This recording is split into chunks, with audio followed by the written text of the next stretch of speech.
ዛሬ አንድ የሚያነሱት ክሌም አለ። እሱ ምንድነው? እሱ የጎዳና ላይ ኢፍጠር አንድም አላማው ብለው እነሱ ጀስቲፋይ ለማድረግ የሚሄዱበት መንገድ ድሆችን ለማብላት ነው የሚል መፈክራቸው አለ። እሷን እንመለከታለን። እውነት የጎዳና ላይ ኢፍጠር አላማው ጎዳና ላይ የሚያፈጥሩበት መንገድ ላይ የሚያፈጥሩት ድሆችን ለማብላት ነው ወይ? ፕላስ ደግሞ በማፍጠሪያ ሰዓት ላይ አይታችሁ ከሆነ ሲያፈጥሩ እንዴት ነው? ቀስ ብለው ነው ወይንስ እንዴት ነው የሚያፈጥሩት? ሲያፈጥሩ ያየ ሰው ካለ የሚነግረኝ። ልክ ሰዓቱ እንዴት ነው እሱ የሚጠብቁት ለማፍጠር ሚያቅ ካለ? ያ እኔ ነበርኩበት። ማን ጠየቀ? ማማየት መልስ። ሜቢ አረብ ቤት የምታውቂያቸው ካሉ ሊያፈጥሩ ሲሉ እንዴት ነው እሱ የሚሆኑት? ሲጀምሩ ነው ማለት አላህ አክበር ሲል እየበላው ነው ማሳየው ወይስ ቀስ ብለው ነው? ያ እሱን ፓርት እንመለከተዋለን። ምንድን ነው አስተምሮቱ? እንዴት ነው አፋቸው ውስጥ ምግብ እዛው ነው የሚጠብቁት? ወደ ቃል ቀጥላውን እንደዛ ነው የሚፈጠረው። አጅር አለው ተብሎ ይታመናል በእስልምና። ኢቭን ወዲያውኑ ቶሎ መብላት በረከት ያስገኛል። ስለዚህ የግድ ነው። ውሃም ይሁን ቴምርም ይሁን ኤቭሪዌር ባለበት ቦታ ልክ ሰዓቷ ስትገባ እኩል አላህ ሲል ትከተዋለህ። ቀልድ ሊመስል ይችላል ሰዎች። ይህ ግን አስተምሮት ነው። እንደዛ ነበር የምናደርገው። ድምፁን ነው የምንጠብቀው። የያዘን ምግብ ባፍዛስወል ምግብ አፈለዘ አዛን ነው የምጠብቀው። እኔ አስተምሮ አይመስለኝም ነበር ድሮ ላይ ማለት ነው። እና እሱ ብቻ አይደለም ነገራችን ላይ እሱ ብቻ ሳይሆን ማለት በየአይነት ነው የሚሰራው አይነቶች ምናምን እና የሆነ ምግብ አንዱን አይደለም ይቅር ይበለን ብቻ እንደዚህ አይነት ነገር ማለት ነው። ግን የሆነ ልክፍክፍ የማድረግ እዛም እዚህም ሁሉንም የመቀማመስ ማለት ነው።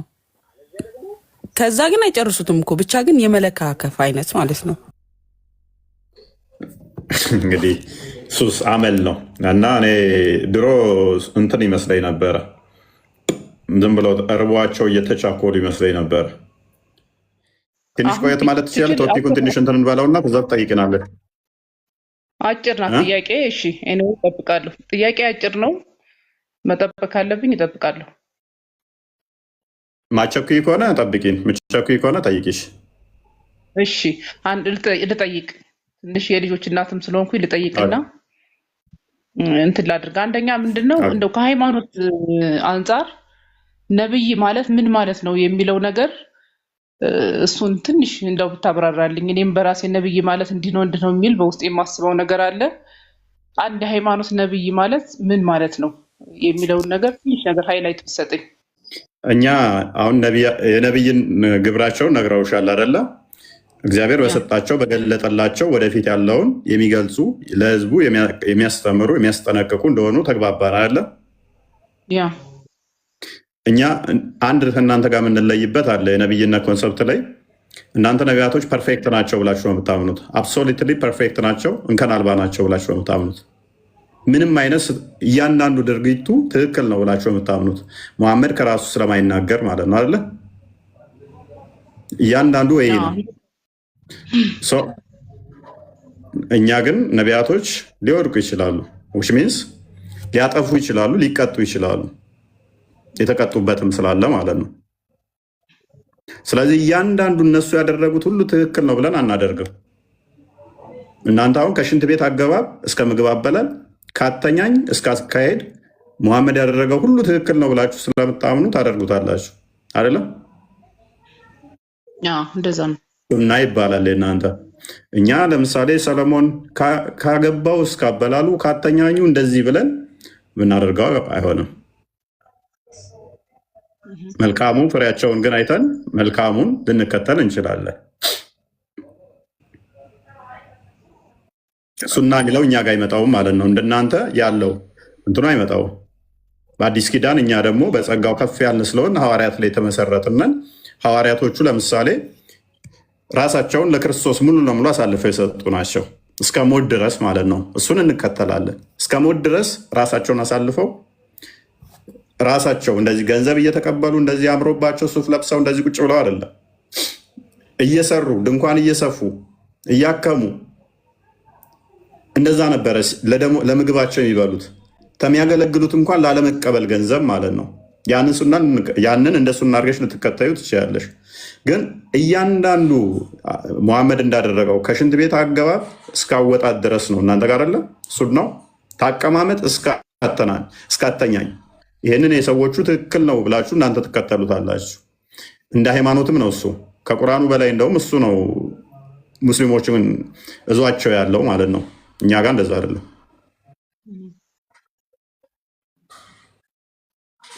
መምህር ካገኙት ፖይንቱ ምን መሰለት?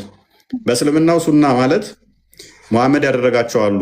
ውሃ አጠጣጥ፣ ምግብ አበላል፣ ሽንት ቤት አገባብ፣ አተኛኝ፣ እያንዳንዱ ድርጊት ህይወታቸው ላይ የሚያደርጉት ሁሉ መሐመድ እንዳደረገው ነው ተብሎ የሚደረገው። ነቢያቶች ያደረጉትን እኛም እንደዛ መከተል ማለት ነው። ሽንት ቤት አገባባቸው እንዴት ነው? ሲወጡ ምን ይላሉ? ሲገቡ ምን ይላሉ? ሲቀመጡ ምን ይላሉ? ሲተኙ ምን ይላሉ? ሲበሉ እንዴት ነው? በቀኝ እጅ ነው? በግራ እጅ ነው? ሲወጡ እያንዳንዱ ወሲብ ሲያደርጉ ከዛን እያንዳንዱ ማለት ነው።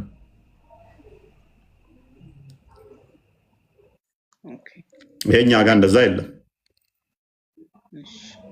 አመሰግናለሁ። ሁለተኛ ጥያቄ በእናንተ ሃይማኖት ያለ ነገር እዚህ ላይ ለመጨመር ያክል በተፈጥሮ የሚሰጡ ትምህርት ይሰማል። የኔ ድምፅ አለው ይሰማል።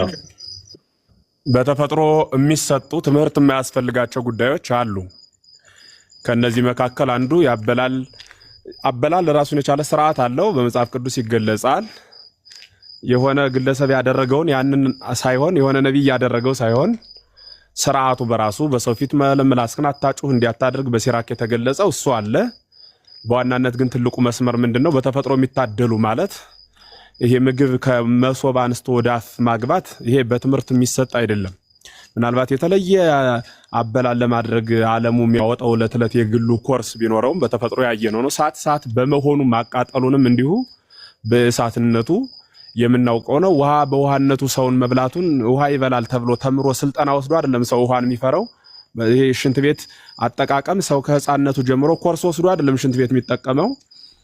እንዲሁ በተፈጥሮ የሚሰጡ ናቸው ማለት ነው። እና እኒ በትንቢተ ነቢያት የተደከመባቸው አይደሉም፣ በተፈጥሮ የሚሰጡ ስለሆኑ እንዲያደርግ ይሄኛው ቀኝ እግርህን ብታስወጣ ግራ እግርህን ብታስገባ የሚል ስሁት የሆነ አስተምህሮ በትንቢተ ነቢያትም በስብከተ ሐዋርያትም በክርስቶስ በነበረበት በስጋዊውም የተገለጸ አስተምህሮ አይደለም። ሲቀጥል የኛ ቤተክርስቲያን አስተምህሮ ስለ ሰማያዊ ርስት ነው የሚያወራው። ምድር ላይ ደግሞ ከሰዎች ጋር በሰላም በፍቅር እንዴት እንደምንኖር ነው የሚገልጸው እንጂ ምድር ላይ ዝም ብሎ ረጅም ዘመን ተዝናንቶ ስለመቀመጥ ምድር ላይ ስለሚደረጉ ስለያንዳንዱ ህጎች ተጨንቆ መስራት እንደዚያ ነገር አልተለመደም ማለት ነው። ስለዚህ እሱን መያዝ መልካም ነው የሚል ነገር ለመጨመር ነው። ግሩም። እንዲያ ከሆነ አሁን ገብቶኛል ጥያቄሽ። እሺ አመሰግናለሁ። በትክክል ነው የተመለሰልኝ።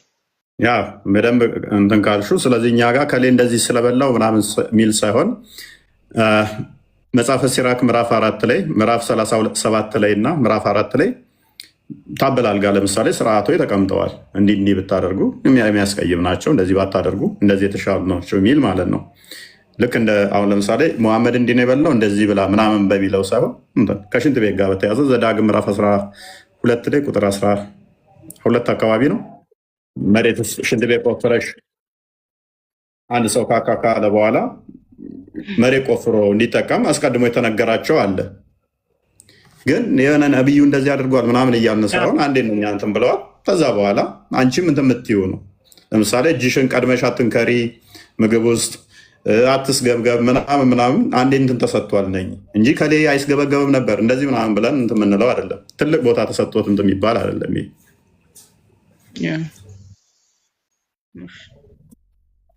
ቀጥሽ። ሁለተኛ ጥያቄ ከእናንተ ሃይማኖት ላይ ነው መጠየቅ የምፈልገው። ቀጥሽ። አሁን ለምሳሌ የመላእክት እንትኖች አሁን ገብርኤል እንዲህ ስላደረገልኝ ሚካኤል ይሄን አድርጎልኛል የሚለው ነገር እንዴት ነው የሚታየው? እሱ ነገር በፈጣሪ በክርስቶስ ላይ እንደ ማሻረክ ወይም እንደ ማጋራት አይቆጠርም ነው? በተለምዶ ነው እንደዛ የሚሉት ወይንስ ትክክል ናቸው የሚለውን ነገር እሱን ብትመልስልኝ። ያው ተመልካቾቻችንም ስለማይ ማለት ነው። ያ አሁን ሽርክን በእናንተ እየዳኘሹ ከሆነ የእናንተን ትታይና እኛ ጋር ትመጫለሽ ማለት ነው። ማለት ከእኛ እምነት ነው አንጻር ነው ጥያቄውን ከእናንተ ጥያቄው የእኛ ዳኝነቱ በእናንተ መጽሐፍ ከሆነ አስቸጋሪ ይሆናል። አየሽ አሁን በእናንተም ማለት አሁን የማድረግ ስልጣን ያለው በቃ በኢየሱስ በክርስቶስ በእግዚአብሔር በፈጣሪ ብቻ ነው። እንደዛ ነው እንትን የሚለኝ ግን አሁን ያንን መላእክቶች የሆነ ነገር ያደረገልኝ ገብርኤል ነው፣ የሆነ ነገር ያደረገልኝ ሚካኤል ነው እንደዛ ከሚለው እንትን እንዴት እየታየ ነው? እውነት በትክክል ናቸው ነውስ? መልካም እሺ። ይሄ እናንተ ጋር ማለ አክቹዋሊ መምህር የሄዱበትና ግሩም ነው። ጥሩ ጥያቄ ነው። ጥሩ መረዳት አለሽ። በጣም ግሩም ነው። ገብርኤል ማለት ሚካኤል ማለት ሱራፌል፣ ኪሩቤል ይሄ ሚካኤል ገብርኤል በምንል ጊዜ ኤል የሚሉት ስም አምላክ ይባላሉ። የአምላክ ስም ማለት ነው። ገብር ማለት አገልጋይ ማለት ነው። ገብርኤል ማለት የአምላክ አገልጋይ ማለት ነው በአጭር ቋንቋ ሲተረጎም። ስለዚህ ገብርኤል ረዳይ ስንል የኛ ገብርኤል እግዚአብሔር በውስጥ የሚያንቀሳቅሰው ገብርኤል ነው። አንቺ መኪና ስታሽከረክሪ የሚጓዘው መኪና እየሄደ ያለ መኪናው ነው። መኪናውን የሚያስጉዘው ነዳጅ መሆኑን ግን ሁሉም ሰው ያውቃል። ያለ ነዳጅ የሚጓዝ መኪና ኤሌክትሪክ በራሱ ቢባል መኪናው ዝም ብሎ ቢሄድ እየነዳው ያለ የሆነ ኃይል አለ። የተከማቸ ኤሌክትሪክ አለ ወይ ነዳጅ አለ። ከሁለት አንዱ ነው የሚያስጉዘው። ዝም ብሎ መኪናው ብቻ እየተነዳ ስለመጣ መኪናው የሆነ ቦታ ስላደረሰን መኪናዬ ብቻ አደረሰኝ አይልም። ይሄ ሰው መኪናው እያደረሰ ያለ በውስጡ ባከማቸው ነዳጅ ነው። ግልጽ ነው ሐሳቤ ከሆነ ገብርኤል ረዳኝ ስንል ገብርኤል የረዳኝ በውስጡ ባለው እግዚአብሔር ነው። የገብርኤል ነዳጁ እግዚአብሔር ነው። ያለ እግዚአብሔር ገብርኤል የሚባል ፈጽሞ የለም። ያለ እግዚአብሔር ሚካኤል የሚባል የለም። ሚካኤል ገብርኤል የምንላቸው ቅዱሳን መላእክት እግዚአብሔር ከነርሱ ጋር ስላለ እነርሱ ደግሞ ከሰው ጋር ይኖራሉ። ከእግዚአብሔር የተለየ መልአክ እርሱ የወደቀ ይባላል። ቅዱሳን የምንላቸው ሰው ከሚባለው ስም በተጨማሪ ቅዱሳን የሚል ስም የተሰጣቸው በውስጣቸው እግዚአብሔር ከነርሱ ጋር በጸጋ ተዋህዶ ለዘላለም ስለሚኖር ነው። ግልጽ ነው ሐሳቤ። ስለሆነም እገሌ ረዳኝ ባልን ጊዜ እግዚአብሔርን ፈጽመን ልንረሳው አንችልም። እኔ ስልክ ስደውል ለሆነ ሰው በምን ደወልኩ ብባል በስልኬ ነው። ስልክ የሚለው ግን በውስጡ ሲም ይዟል፣ ካርድ ይዟል፣ ሌላም ይዟል። እኒያን ሁሉ ይዞ ግን ጠቅልዬ በአንድ ስም እጠራዋለሁ። ገብርኤል ረዳኝ ወደ እኔ መጥቶ ባልሁ ጊዜ በገብርኤል ውስጥ እግዚአብሔር አለ። ገብርኤል በክንፍ የሚበር መልአክ ነው። ክንፉን የሰጠው እግዚአብሔር ነው። ገብርኤልን ራሱን የፈጠረው እግዚአብሔር ነው። ገብርኤልን ኃይል ሆኖ የሚያፈጥነው ራሱ እግዚአብሔር ነው። አንቺ ትበያለሽ፣ የምትመገቢው ምግብ ምን ያህሉ ፐርሰንት ወደ የት እንደሚሄድ ምን ያህሉ ፐርሰንት ምን እንደሚሆን እኛ እናውቅ። እንዲያም ያከፋፍለው እግዚአብሔር ነው። ምን እንቀሳቀሰው ግን እኛ ነን። እናያለን፣ እንዴት እንደምናይ አናውቅም። እንበላለን፣ እንዴት እንደምንበላ እናውቃለን። የበላነው የት እንደሚሄድ ግን አናውቅም። እንሰማለን፣ እንዴት እንደምንሰማ አናውቅም። ልክ እንደዚሁ ሁሉ ገብርኤል ይበራል። እንዴት እንደሚበር ወደ የት እንደሚሄድ እንዴት እንደሚሄድ ግን የሚመራው እግዚአብሔር ነው። በእግዚአብሔር የሚመሩ ቅዱሳን መላእክት መሪያቸው ራሱ ባለቤቱ እግዚአብሔር ስለሆነ ያለ ሲም የሚንቀሳቀስ ምንም አይነት ስልክ እንደሌለ ሁሉ ያለ እግዚአብሔር የሚንቀሳቀስ ምንም አይነት ፍጥረት የለም። የዲያብሎስ በራሱ መኖሩ ያ አኗኗሩ ኑሮ ከተባለ ያ መኖር በራሱ እየኖረ ያለው በእግዚአብሔር ነው።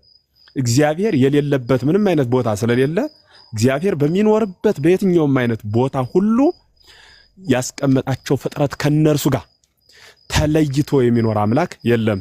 ምክንያቱም ፍጥረት የሚኖረው በፈጣሪ ላይ ብቻ ስለሆነ ማለት ነው። ከፈጣሪ ውጭ ያለ ምንም አይነት ፍጥረት ከሌለ ምንም አይነት ፍጥረት ያለ በፈጣሪ ውስጥ ነው ማለት ነው። ስለሆነ ባጭር ሐሳቡን ለመዝጋት እገሌ ረዳኝ የሚለው ቃል ስህተት አይደለም።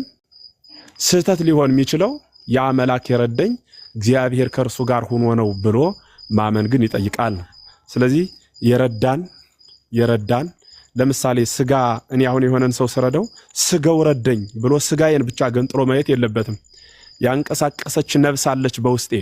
ነፍስ ስላለኝ ነው የረዳሁት። ስጋ ብቻ ከሆነ መርዳት አልችልም። እንደዚህ ሁሉ የሆነ አካል የሆነ መልአክ ሲረዳኝ እግዚአብሔር በውስጡ ኑሮት ነው። እግዚአብሔር የሌለው መልአክ እንኳን ሊረዳኝ እሱ ራሱ የሚረዳ ይፈልጋል ማለት ነው። ስለሆነም እሱን በሚገባ መረዳት ይጠይቃል ነው። እንደዚያ ነው። ረጅም ሰዓት እንዳንይዝ ሌላም ጊዜ እናብራራለን። ጥያቄ ሲኖርሽ ጠይቂ። ግሩም መረዳት ነው። እሺ፣ አመሰግናለሁ። እኔም ጥያቄን በስነ ስርዓት ስለመለሳችሁልኝ። አንዴ ግን እዚህ ጋር መምህር ቃሎት ያሰማልን። ክርስቲያን አንዴ ሱራ 19:19 ላይ እንዴት ነው የምትረጁ? ሱራ 19:19 አንዴ ክፈተው እስኪ።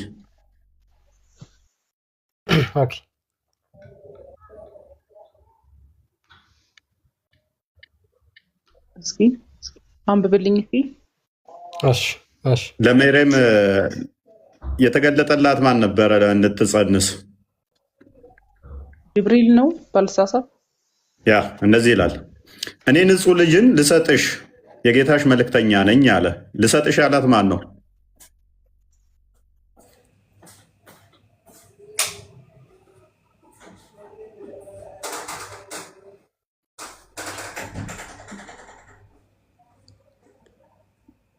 ሰሚራ ይሰማ? ይሰማል። ልጅ ልሰጥሽ ነው ያላት ማን ነው? እሱ ፈጣሪ ነው እንዴ? ሜሬም ጋር ፈጣሪ መጥቶ አናግሯታል። ከኋላ መልሰልኝ። ጅብሪል ነው። ጅብሪል ነው። ልጅ የሚሰጠው ግን ማን ነው? ፈጣሪ ነው። ግን እኮ ጅብሪል መጥቶ ደግሞ እኔ ልጅ ልሰጥሽ ነው አላት። እንደዛ ነው። እኔ ደግሞ ማለት ከአላህ በጅብሪል አማካኝነት ልጅ ልሰጥሽ ነው የሚለው ከእግዚአብሔር ማለት ነው። አላህ ምንድለው እኛ ማለት እንደዛ ነው የነበረኝ አንደርስታንዲንግ። አይ ከከሌ ምናምን አላላትም። ከኋላ ተመልሰ ቁጥር 17 አድርግልኝ አንዴ። እንደዚህ ይላል፣ ከእነርሱም መጋረጃን አደረገች፣ መንፈሳችንም ወደ እርሷ ላክን ይላል። መንፈሱ መጣ። ባይዘዌ በቁርአን ውስጥ ያላ መንፈስ ጅብሪል ነው የሚል ሽታውም የለም። አንድ ጥቅስ የሚያመጣ የለም ያላ መንፈስ ጅብሪል ነው የሚል አይደለም። በቁርአን ውስጥ በሐዲስ ላይም የለም ያላ መንፈስ ጅብሪል ነው የሚል። ሱራ 17:85 ላይ ስለ ሩህም ተጠይቆ መሐመድ ያለው ምንድነው? ከሩህም ይጠይቁሃል፣ ሩህ ከጌታዬ ዘንድ ነው፣ እውቀት ጥቂት እንጂ አልተሰጠህም በላቸው ነው ያለው። ስለ ሩህ ተከራክሮ ከናጅራን ክርስቲያኖች ጋር በተከራከረበት ወቅት ላይ ኢሳ ያላ ሩህና መንፈስ ቃል ነው ትላለህ። ስለዚህ ቃሉ ፍጡር አይደለም። ሩሁም ፍጡር ካልሆነ እንዴት ነው እሱ ኢሳ ፍጡር የሚሆነው ተብሎ በቃሉ ጉዳይ ላይ ኑ እንረጋገም ነው ያላቸው። ሱራ 3:59 እስከ 53 ድረስ ተፍሲራቶቹን መመልከት ይቻላል። ስለዚህ እንረጋገም ነው ያላቸው። መልሱ እርግማን ነው የሆነው። ኤኒዌይስ ከመንፈሳችሁ ወደ እርሷ ላክን። ምን ሆነ? ለእርሷም ትክክለኛ ሰው ሆኖ ተመሰለላት። ልብ በይ፣ ይሄ ሩህ የተባለው መንፈስ የተባለው ለሜሬም ወደዛ ተልኮ ሲመጣ ምን ሆነ? ለእሷ ሰው ሆነው ተመስሎ ትክክለኛ ሰው ወንድ ሆኖ መጣባት ማለት ነው። እኔ ከአንተ ባራማን እጠበቃለሁ አለችው። ጌታን ፈሪ እንደሆንክ አትቅረበኝ አለች። እኔ ንጹሕ ልጅ ለአንቺ ልሰጥሽ የጌታሽ መልእክተኛ ነኝ አላት። ስለዚህ ልጅ ሊሰጣት የመጣው ይሄ እንደ ሰው የተገለጠው ነው አደለ? ሩህ መንፈስ የተባለው። ስለዚህ ልጅ መስጠት ቻለ ማለት ነው። ተልኮም ቢሆን ልጅ የሚሰጥ ነው አደለ? ስለዚህ ልጅ ሰጠ ይባላል አይባልም? ይህ አካል ያማል ልጅ እንዲሰጥ ታዟል። ስለዚህ ልጅ ልሰጥሽ ነው እያለ ነው። ልጅ አይሰጥም ነው የምትይው? ይሄንን አሁን ይሰጣል ነው የምትይው? እስኪ እኔ እንትን አሁን ይሰጣል የሚለው እንትን አልመጣልኝም። ያው በታዘዘው መሰረት ትእዛዙን እንትን ወደ እሷ እንትን አድርጓል እኮ። ትእዛዙ ምንድን ነው? ልጅ መስጠት ነው አይደለ? ልጅ መስጠት። ስለዚህ ልጅ ይሰጣል ማለት ነው። እኔ ማለት አሁን እንደዛ የሚል እንትን ሳይሆን ያው መላእክቶች ያንዱ እንትናቸው ያው የተሰጣቸውን እንትን ማድረስ ነው አይደለ? ማድረስ የእኛም እኮ ይላል እኮ መዝሙረ ዳዊት ምዕራፍ 34 ላይ ቁጥር 6 ላይ ይጠብቃሉ፣ ስለኛ እንትን የሚሉ ናቸው። የሚላኩ ናቸው። ነገር ግን ቅድም መምህር ብለውሻል እኮ ገብርኤል ማለት ራሱ ምንድን ነው? ኤል የምትለው ኢምፕሊኬሽኗ ምንድን ነው? ሚካኤል፣ ገብርኤል እነኚህ ኤል የሚሉት ኤል የሚሉት የአምላክን ስም መያዛቸውን የሚያሳይ ነው። ተላኪ መሆናቸውን የሚጠቁም ነው። የአምላክን ስም ተሸክመው የሚላኩ የሚያገለግሉ ማለት ነው ብለውሻል መምህር። ስለዚህ በራሳቸው በደንብ አስተውይ። በራሳቸው ምንም ያደርጉት ከአምላክ የተለየ በራሳቸው ምንም ያደርጉት ነገር የለም። የተሸከሙት ስማቸው ራሱ አምላክን እንደመሆኑ ግን የሚላኩት የሚያደርጉት ሁሉ አምላክ ልኳቸው ነው። ከአምላክ ቁጥጥር ውጭ አይደሉም እነሱ።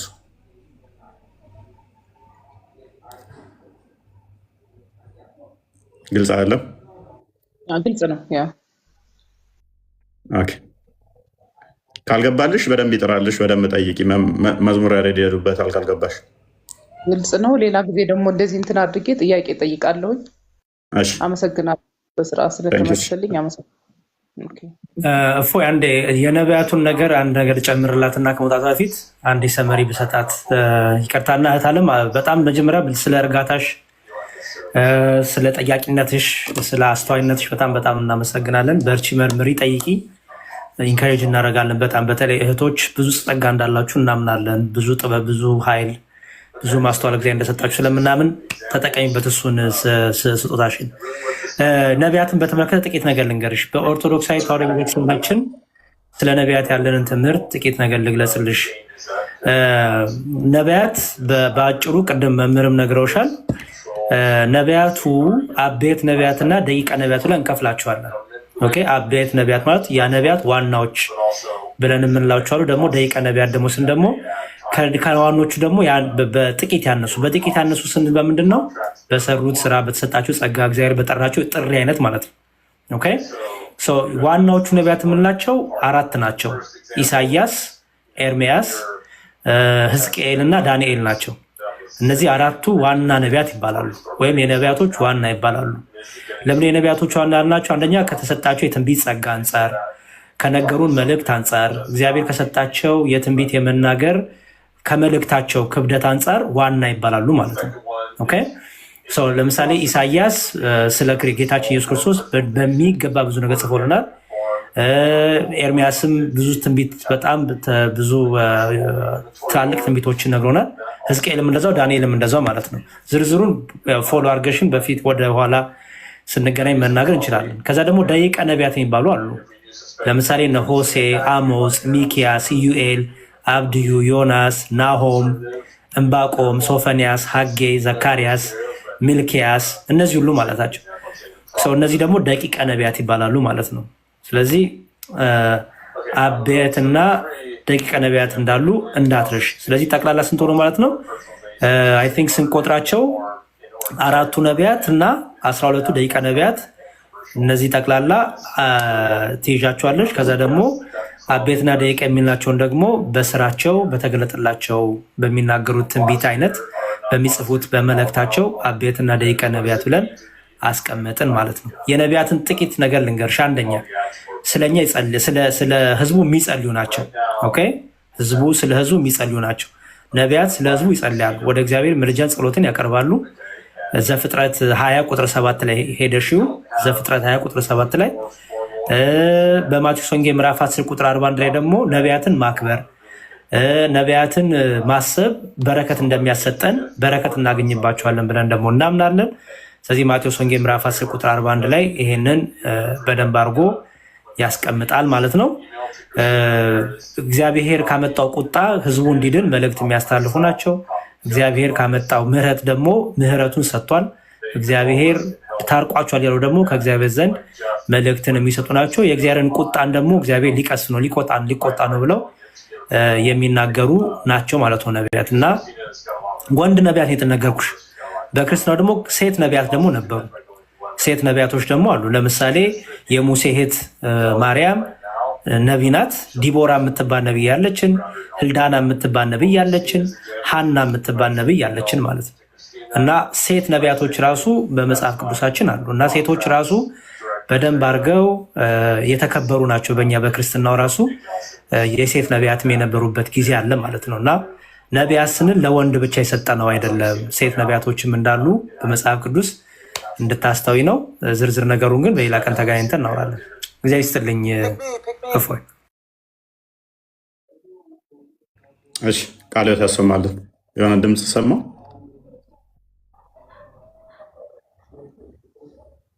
ሰሚራ አዴስ ሰሚራ እንደጋማ ይሰማል ማለት ነው። ሰሚራ ሰምተሻል? ሚዩት ነሽ እያወራሽ ከሆነ።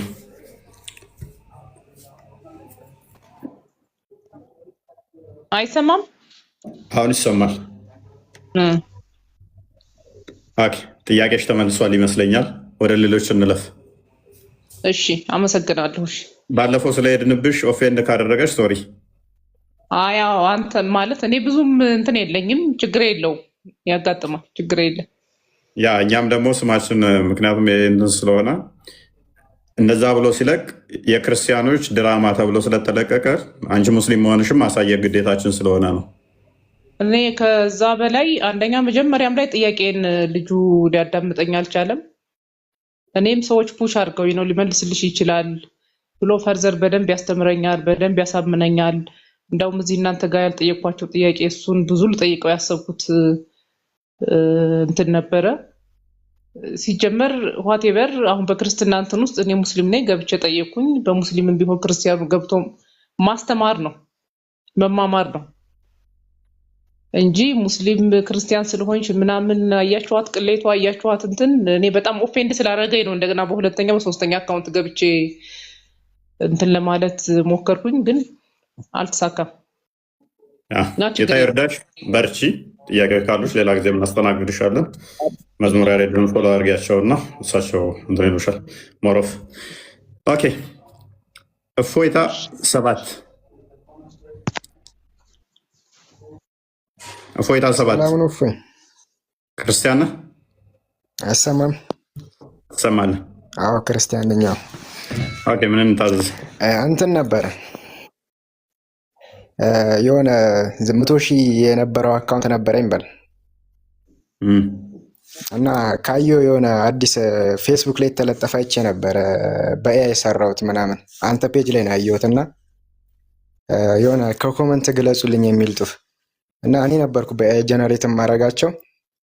ባይገርም አሁን ራሱ ባን ብሏል የአካውንት ማለት እና ከዚህ በፊት የነበረኝ አካውንት ነበረ 100,000 ኦልሞስት ተከታይ አለው እና ጀስት አንተ የምትለቅለት ሰው ውክልና ከሰጠ ፌስቡክ ነው እና ፌስቡክ ላይ የሆነ ፎቶ ካይ በኤአይ ጀነሬት የተደረገ ፖስት አድርገህ ነበረ። እሺ፣ እና እነኛን ቪዲዮ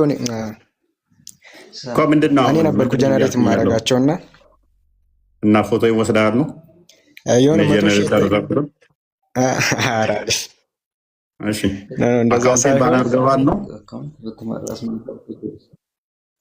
አዎ እንደዛ በተመሳሳይ ብለዋል እና 100,000 የነበረ ተከታይ ያለኝ ነበረኝ በል።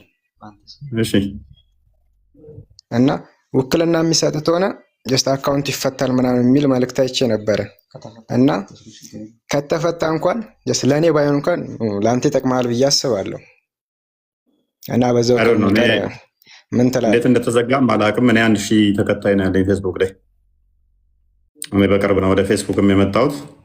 ፌስቡክ ላይ የሚጻፉት እኔ አላውቃቸውም። ውክልና ምንም የምትለውን ነገር እኔ እጄ የለበትም። አይ ቲንክ 1,000 ምናምን ሰው ነው ተከታይ ያለኝ። 1 ወር ምናምን ቢሆን ነው 1 ወር ማክሲመም ፌስቡክ ላይም ከመጣሁ። ፌስቡክም የለውበትም እኔ። እሱማ ልክ ነው። ኧረ 100,000 የነበረው የቲክቶክ አካውንት ነበረኝ በል።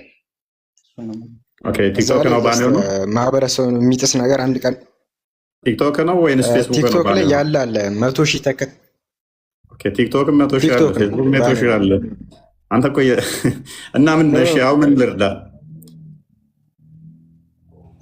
100,000 የነበረው ይመለሳል ተብያለሁ በል። ነገር ግን እሱ ውክልና የሚሰጥ ከሆነ ቪዲዮዎችን ጭራሽ ውክልና የቲክቶኩ ፌስቡክስ ነው የፌስቡክንማ ፖስት ያደረከውን እኔ ነበርኩ ጀነሬት ያደረኩት እኔ እዚህ ላይ ነው ፖስት ለማለት ነው ያደረኩት። እንጂ በዚህ ላይ ነው ማን ፖስት ያደረኩት። ተከታይም የለኝም። በዚህ ላይ ነው ፖስት ያደረኩት። ኖ ፌስቡክ ላይ ፌስቡክ እኮ የኔ ይሄ ነው። በቃ ፌስቡክ ላይ እኮ ፌስቡክ ይሄ ነው የኔ፣ ሌሎቹ የኔ አይደሉም።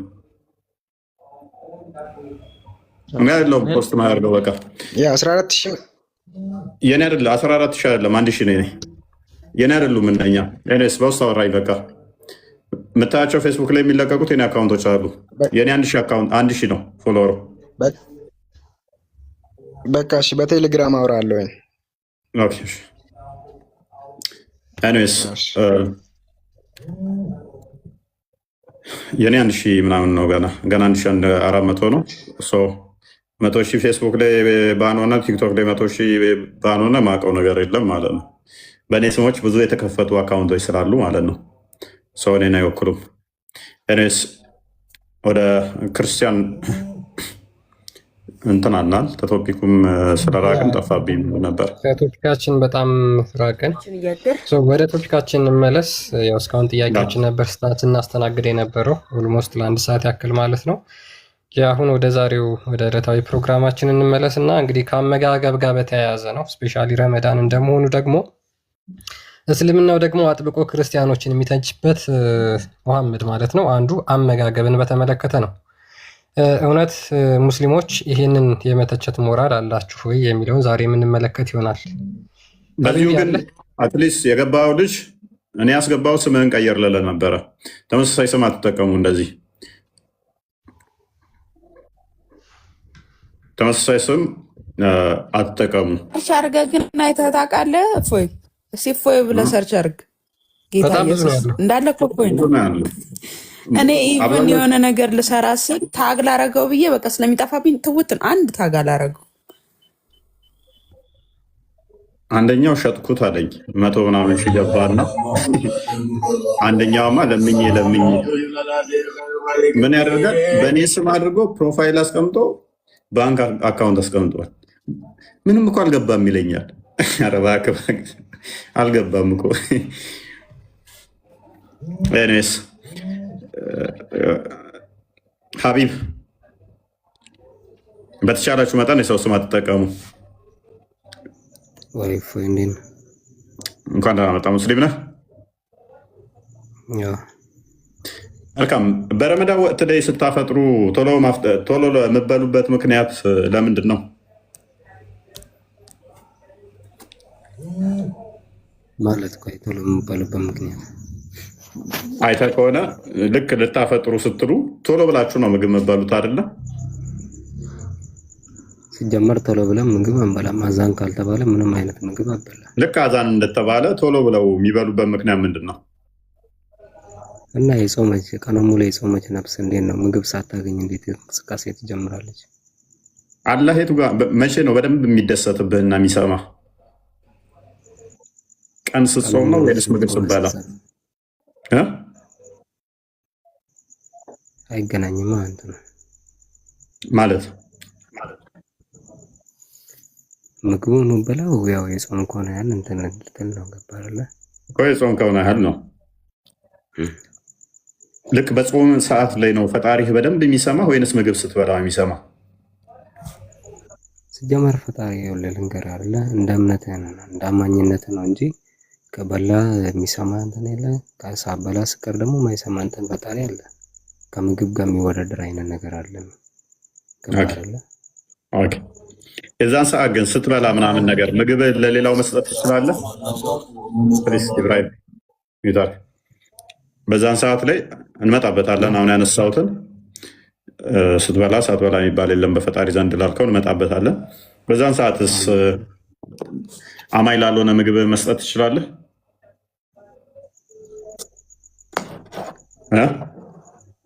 እምነት ለሌለው አላህን ለማይፈራ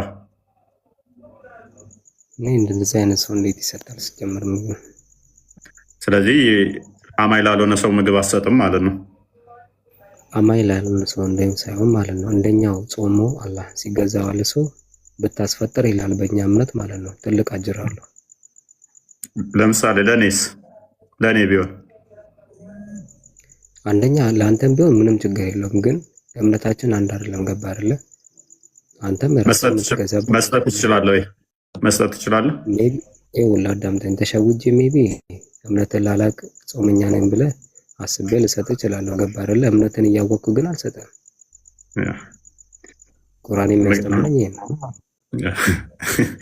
ታዲያ ምንድን ኦኬ ሸውጄ ካልሆነ በስተቀር እምነቴን ነግሬያት አትበላትም።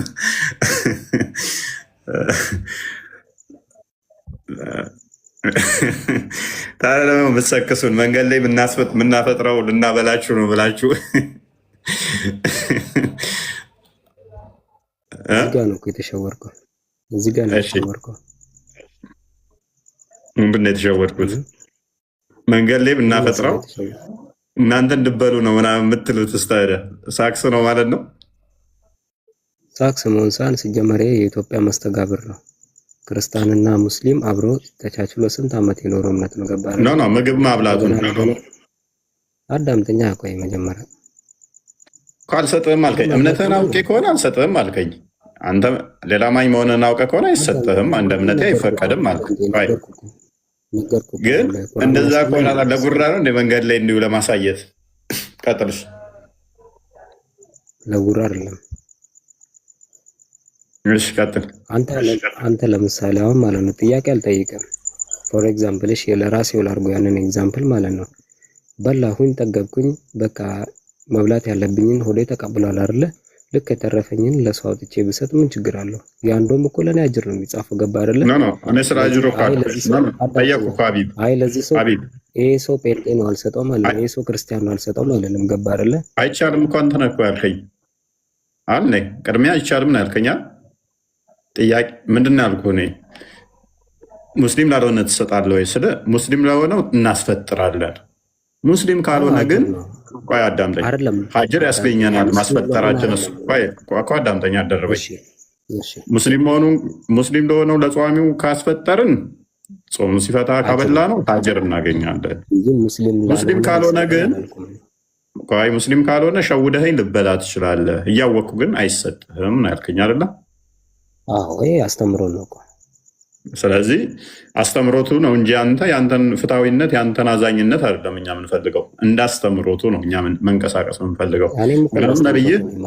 ነብይህ እንዳሰጡ ስላለ ማለት ነው። አንድ የክፈተው ክርስቲያን ጀሚዓ ተርሚዚ 2395 ላይ አማኝ ላልሆነ ምግብ እንዳሰጡ ስላለ ማለት ነው።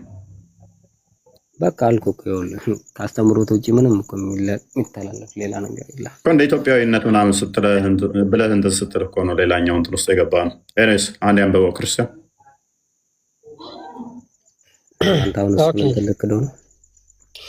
ያ ምንድነው በቃ በአጭሩ ሙስሊም ካልሆነ በስተቀር ሙስሊሞች ምግብ ማብላት እንደማይችሉ መሐመድ ተናግሯል።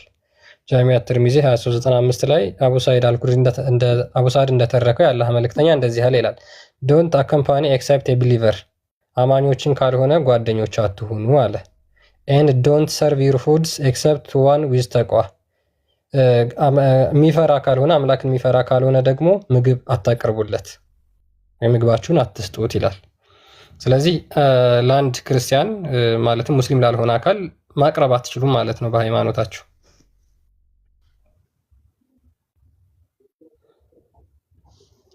ቀጥል ሀቢብ። ለአማኞች ምናምን መሆን አይደለም። አንተ ሜቢ እኔ እንግሊዘኛው አላውቅም እንጂ አረዳደ ሲጀመር ትልቁ ኮንሰፕት እና ያንተ ጥፋት ምን ነው? አረብኛ ነው።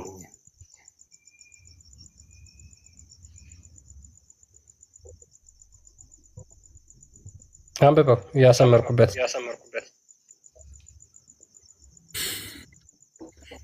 ወላ ካለሆነ እንት ሰንተና ወላ አንተ አይደለም። አዳምጠኝ። አሁን ተገንዝብ ያለው እኮ ኮንሰፕቱን ገብቶሃል አይደል? ምን ተረዳ? ይኸውልህ አንተ የተረጎምክበት መንገድ እኔ አላውቅም እንጂ አንተ ተርጉሞ አረብኛውን አንብብና ተርጉሞ እኮ አዳምጥ። ተረጎምኩልህ እኮ ከዚህ በኋላ ምንድነው? ምን ብለህ ያው ተርጉማ አሳየኝ አይደል እንዴ? ምን ይላል? ተርጉመንማ አሳየንህ። አዎ ደግሞ መልሰህ እኮ አንተ የተረዳህበት ትለናለህ መልሰህ። ለአንተ ማንበቡ በቂ ስላልሆነ ገባህ አይደለ እንጂ እኔ አቅቶኝ አይደለም። ቀጥልሽ። ባይዘው ለማካበር ምናምን ሳይሆን ማለት ነው ሙስሊም ጋር በጣም ብዙ እውቀት አለ። ያንን እውቀታችን ውስጣችን ነው የሚጠብቀው። እሺ እውነት ነው። ለምሳሌ ቂጥ እንዴት ማጠብ እንደሚቻል ብዙ እውቀት አለ። አዎ ይሄ እንትን ነው እኮ ይኸውልህ፣ ምግብ እንዴት መከልከል እንደሚቻል እኮ ብዙ እውቀት አለ። እንዴት ኢብራሂም ምንድን ነው ኡስታዝ ረብሸው? አንተ ትልቅ ሰው አይደለህ እንዴ? ሁሌ ህፃን ትሆናለህ እንዴ ኡስታዝ? ምን ሆነህ ነው? ትልቅ እውቀት አለ ሙስሊሞች ጋር ትልቅ እውቀት፣ የታፈነ እውቀት ነው። አንድ ቀን የወጣ ቀን እንደ ዲማሚት ነው ብሎ ተራራ እንደሚንድ ነው የሚንደን እውቀቱ። ጭንቅላት እንዳያፈነዳባችሁ ኒኩለር ባሉት የተተኮሰ ቀን አንድ ቀን ሲወጣ ሆነ የሚለው እናውቃለን አንነግርህም ብሎኛል ባለፈው አንደኛው። የሚፈነዳ እውቀት ምን አይነት መሰለ ወንድሜ፣ የሚፈነዳ እውቀት ምን አይነት መሰለ፣ በቻት ጂፒቲ የተደገፈ እውቀት ነው የሚፈነዳው እንጂ ከስር መሰረቱ በማንበብና በማብሰል የመጣ እውቀት መቼም ቢሆን አይፈነዳም። ምን አልከት? በቻት ጂፒቲ የተደገፈ እውቀት ነው እንደ ሞለኪውላር ወይም እንደ በስታይን የምትለው የሚፈነዳው እንጂ ከስር አንብበህ የሚመጣ እውቀት መቼም ቢሆን አይፈነዳም። እስኪ አንብብና ይሄንን ተርጉም። አሁን አንድ ከስር ተኮትኩተህ ያድገህበት የመጣውን እውቀት ሲፈስር ይሄንን አንብብና። እኔ እኮ አልኩህ ለራሴ ተረዳሁት። ምንድነው እሱ ለጭንቅላት የተረዳው? ለራስህ ተረዳህ። እዚህ ምን ገስት ላይ ምን ትሰራለህ ታዲያ? ፎቶ እንድናነሳ ነው የገባኸው? ለራሴ ተረድቻለሁ ልትለን ነው የገባኸው? ለ5000 ሰው ልትነግረው ካልሆነ ለአንተ መረዳት ለእኛ ምን? ለራሴ አውቄዋለሁ ተረድቻለሁ ልትለን ነው የገባኸው? ሀቢብ ምን ሆነሃል? እንደማመጣሽ ምን? እሺ ቀጥል። ያው ለእኔ እኮ አዳምጠኝ። አውቄ አይደለም እዚህ የመጣሁት አይደል እንዴ? ማንም ሰው ሲጀመር ፍጹም የለም፣ ሰው ነው ማለት ነው። ገባህ? ሊሳሳትም ብዙ አውቃለሁ ብሎም ላያውቅም ስለሚችል ማለት ነው። አንደኛ ነገር ለትምህርት ነው እዚህ የመጣሁት። ብዙ የምጠይቅ ጥያቄዎች አሉ። እሺ በቃ ሜት አድርጋ እንደዛ ከሆነ እሺ በቃ ከቻልክ ደግሞ ያው ጠይቀኝ። ያው አንዳንድ ጥያቄዎችን ጠይቀኝ መልስላለሁ የምችለው። አላውቅም ትለኛለህ መልሰህ ደግሞ እኮ አሁን ደግሞ ወደ ይጋስ ወደ ከማያውቁት ተርታ ተመደብ። ኬኔስ ሁሴን እንኳን ደህና መጣ። ኢብራሂም ይቀድማል ግን ኢብራሂም እንኳን ደህና መጣ።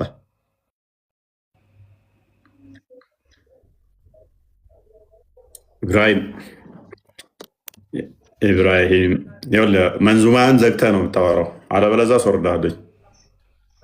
ደግሞ ትመልሳለህ ዛሬ። ቀጥል ኢብራሂም፣ ማይክን አንሳ።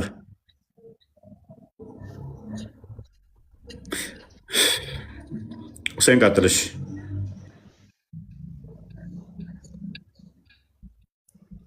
ኢብራሂም አለ ይሰማል?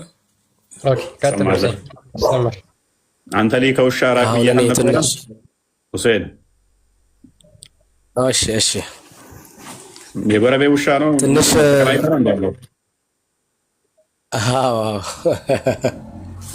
ምንድን ነው? ራስን ቻል እንጂ ቤት አሰራም እንዴ? እንሰራለን ኢንሻአላህ አላህ ካለ። መልካም። እቺን ሐዲስ ሲፈስራት እቺ ሐዲስ ማለት እኔ ትንሽ ባብራራባት እንደተማርነው እንደተረዳው ለተራበ ሰው አይደለም እና ለሃይማኖትህን የማይከተለው አይደለም እዛ ጋር የሚገልጸውና ያው እናንተ አሁን የምትጠቀሙት እንግሊዘኛ ዳይሬክት ትራንስሌሽን ስለሆነ እኛ ደግሞ የተማርነው አረብኛው ወሰላሙ የቁሉ ላ ቱስሒቡ ኢላ ሙእሚኑ ወላ የእኩሉ ጠዓመን ኢላ ተቅይ ነው የሚለው። ስለዚህ ምንድነው አሁን እዛ ጋር ላ ቱስሒቡ ኢላ ሙእሚነን እንዳትወዱት ሙእሚን ያልሆነ ወላ የእኩሉ እንዳታበሉ ጠዓመን ምግብ ኢላ ተቅይ አላህን የማይፈራ ነው የሚለው እዛ ጋርና ለክርስቲያኖች አይደለም ያውን የተባለው። እኔ ያው ለምሳሌ አፍጥር አይን አዘጋጅቼ ምን ብዬ ቁጭ ብዬ ልክ ለማፍጠር ስዘጋጅ እዛ ጋር የመጣውን አካል አልከለክልም ሙስሊም ካልሆነ ማለት ነው። ምክንያቱም ሙስሊም ስለሆነ ብቻ አይደለም ማበላው፣ የፈለገ ይሁን ቢመጣ አበላዋለሁ።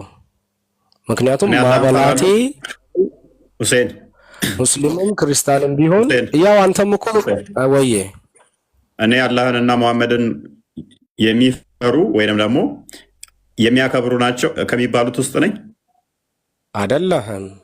ግን ስለመጣ የሰው ልጅ ስለሆንክና ፈጣሪ ጌታ ክርስቲያኖች ዘሆል መሐመድን የሚፈሩ አላህም አማኝ ናቸው አይደሉም? አማኝ አይደሉም። ስለዚህ ከአማኝም በላይ ምን መሆን አለበት? ምግብን የሚበላው መስጠት ያለብን አላህም የሚከተል ለአላህ ፍራቻ ያለበት ለአላህ የሚያመልክ ነው አይደለ እኮ። ስለዚህ ሙሚን ያልሆነን እንዳትወደው ዊችዝ አማኝ ካልሆነ ሙስሊም ያልሆነን እንዳትወድ ወይም ህብረት ጓደኛ እንዳታደርግ። አማኝ አላህን ለማይፈራ ምግብን አትስጥ። ዘጋው እኮ እዛ ጋ እኮ አላህን ለማይፈራ ማለት ይሄ ያው ሰው ጾመኛ ስለዋለ የግድ እኮ ጾሙን ለማስፈታት ቅድሚያ ለሱ ስጥ ነው እንጂ እዛ ጋ ሃይማኖት ለማይከተል እንዳትሰጠው አይደለም እኮ የሚከለክል እያለ የሚከለክል አይደለም አይልም። እንዳትሰጥ ካለ እኮ ዘጋው እኮ። አማኝ ላልሆነ ምግብን አትስጥ ብሎ ከዘጋው በኋላ ጓደኛ አታድርግ ሲል እሺ ጓደኛ ለማድረግ አትውደድ ሲል መጾምና ለመጾም የሆነ እንትን ውስጥ ፕሪኮንዲሽን ውስጥ ራሱ እኮ አይገባም እኮ። ጓደኛ አታድርገው አትውደደው ከተባለ የግዴታ ስትጾምና ሳትጾም የሚባል ነገር የለም።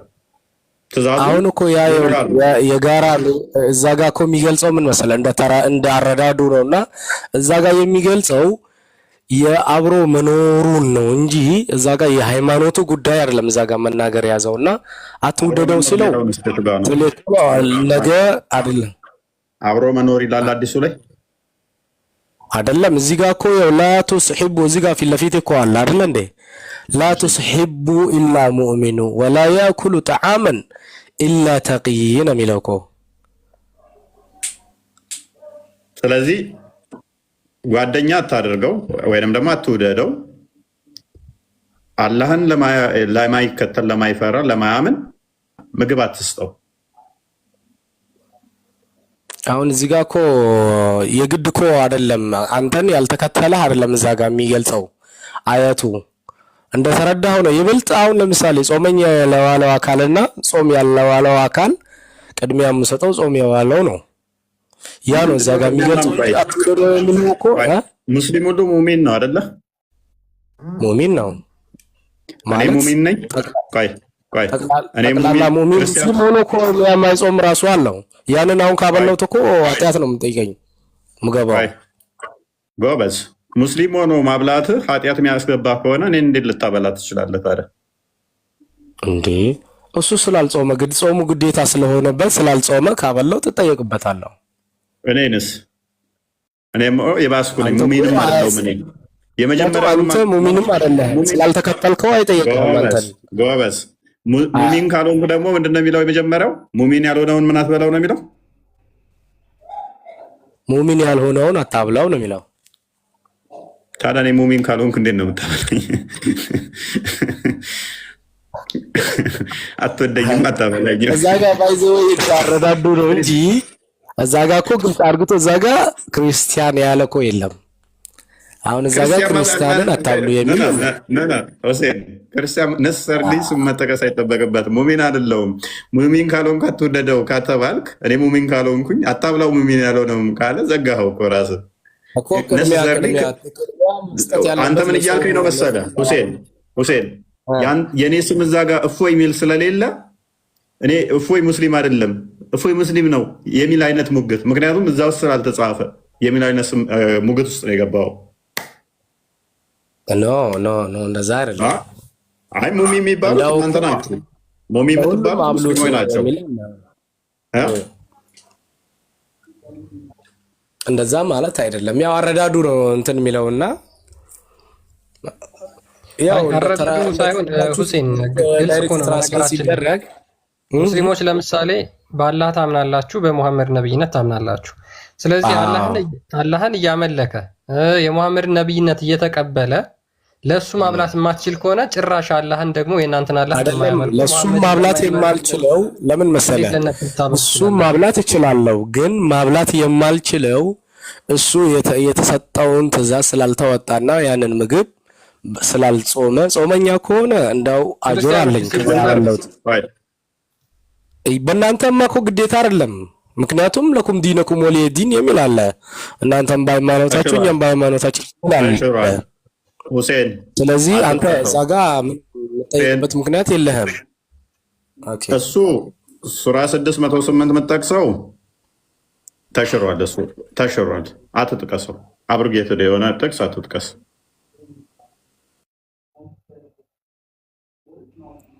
ሃይማኖታችሁ እናንተም አለላችሁ፣ እኔም ሃይማኖት ያለልኝ፣ ሃይማኖታችሁን እንዳይሰድቡ ሃይማኖታችሁን አትሳደቡ ምናምን የሚለው ደሆድ የተሻሩ ጥቅሶች ናቸው። ሰላማዊ የሚመስሉ ጥቅሶች ተሽረዋል።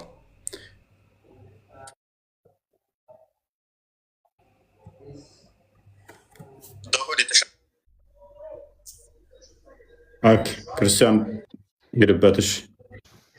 ያ ሀይ በነገራችን ላይ ከሎጂክ አንጻር ራሱ ብናየው እንግዲህ ቅድም እንዳልኳቸው ነው። እኛ ሙስሊሞችን ላኢላህ ኢላላህ አንድ ያደርገናል ብለው ያምናሉ ሙስሊሞች። ስለዚህ በዛ ቃል እንኳን አንድ ሆነው ምግባችሁን ግን አታብሉ ለነሱ እንኳን የሚባል ከሆነ ጭራሽ የሙሐመድን የማይቀበሉት አላህን ደግሞ የማያመልኩት ክርስቲያኖች የተባሉት አካል ለነሱ ምግብ እናበላለን ብላችሁ የምትናገሩ ከሆነ ውሸት ነው የሚሆነው። በነገራችን ላይ ሙስሊም ሆኖ ካላበላው ክርስቲያን ሆኖ ልታበላው ስለማትችል ማለት ነው ጭራሽ። ምክንያቱም ክርስቲያኖች በአላህ ላይ ያመፁ በሙሐመድን ያልተቀበሉ ብላችሁ ስለምታምኑ ማለት ነው። ስለዚህ እነዚህ ደግሞ ለአላህ የታዘዙ ስላልሆኑ ለአምላካችሁ የታዘዙ ስላልሆኑ ነብያችሁን ስላልተቀበሉት ለነሱ ምግብ ማብላት አይቻልም ማለት ነው። የገዛ ወንድምህን ማታበላ ከሆነ አላህን አይፈራም ብለህ ክርስቲያኖች ደግሞ ጭራሽ የማይቀበሉትን ልታበላ ስለማትችል ማለት ነው። ሳይ ሙስሊም 2060 አንዴ ክፈተውና እስቲ እንዴት ነው ይህንንስ የሚረዳው? አስቡ። አታብላ የተባለውን አካል ሊያበላ ሄዶ ድንገት ተሳስቶ ሴት ልጋብዝ ብሎ ቢጋብዘኝ ሁሴን ሳይ ሙስሊም 2060 ላይ ልጋብዘኝ ተፍ ተፍ ስትል እንደዚህ ሆኜ ባጋጥምስ? አረብኛውን አድርግለት።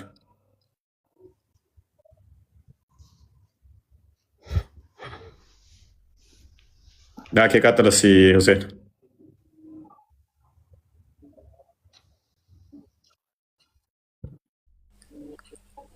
እስ ቀጥላችን አዲስ ይሰማል ይሰማል። እሺ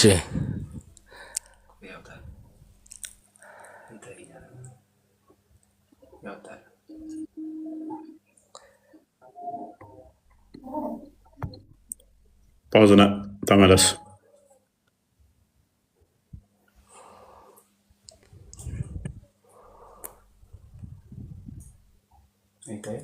በደንብ አይታይም? ይታያል። وعن عبيدة الله أخبر فقه عن عبد بن عمر عن النبي صلى الله عليه وسلم قال كافر يأكل في 7 أمعاء والمؤمن يأكل في 101.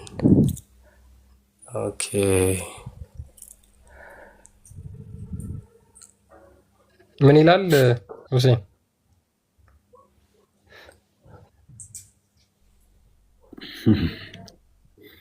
ቆይ በደንብ አይታየኝም። ቆይ ሁሴን አይተዋል። በደንብ አንብበዋል።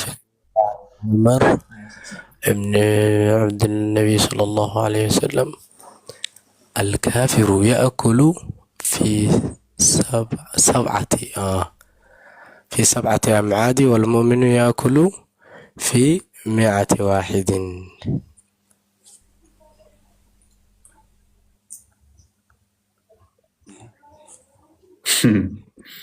ክርስቲያን ጓደኛ አለ ሁሴን? አዎ። ይሄንን አሁን ብንነግረው ምን ይልሃል? 7 ክርስቲያን ከማብላት ምን ይመስለኛል። አልተረዳውም። አንጀት የሚለው እንደዚህ ነው። አንድ ሙሚን ሎክ አንተ ያ ጓደኛ ከአንተ 7 ካፊር ከምታበላ አንድ ሙሚን የምታበላ ይሻላል። ለምሳሌ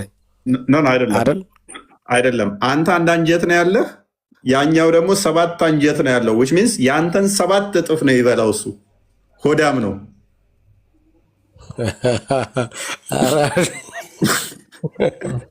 እንደዛ ማለት እኮ ነው። እንዳይሰማ አንተ እኔ ካንተ በላይ እበላለሁ ብሎ ኧረ እንዳው አጠገቤ ነው ያለው ከኔ በላይ በላ። በእርግጥ ይሄን አዲስ እንዴት ታየዋለህ ታዲያ?